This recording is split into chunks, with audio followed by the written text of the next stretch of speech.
ఇదంతా ఇంకా main city అనమాట. ఇదంతా ఇక్కడ వెళ్ళే దారి మొత్తం మెయిన్ సిటీ.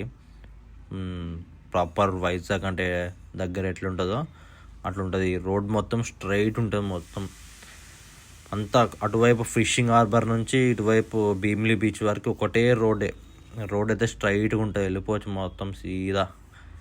ఇదంతా ఇంకా ఆర్కే బీచ్ పక్కన కాలనీస్ ఉంటాయి కదా, అవన్నీ కాలనీస్ ఏరియా. ఇదంతా స్ట్రైట్ రోడ్ ఉంటుంది. ఇంకా లెఫ్ట్ సైడ్కి మనకి మొత్తం బీచ్ కనపడుతుంది. ఇంకా రైట్ సైడ్కి మొత్తం హౌసెస్ అండ్ బిల్డింగ్స్, మ్యూజియము ఇట్లాంటివి ఉన్నాయి. ఇది వచ్చేసి మనకి విక్టరీ అట్ సీ అనమాట. 1971లో ఇండో పాకిస్తాన్ వార్ అప్పుడు జరిగిన దానివల్ల మనకైతే కట్టిర్రు. ఇండియన్ నేవీ వాళ్ళు కట్టిర్రు అనమాట. ఇదంతా కన్స్ట్రక్షన్ అయితే 1996లో లొకేట్ చేసిర్రు విశాఖపట్నంలో.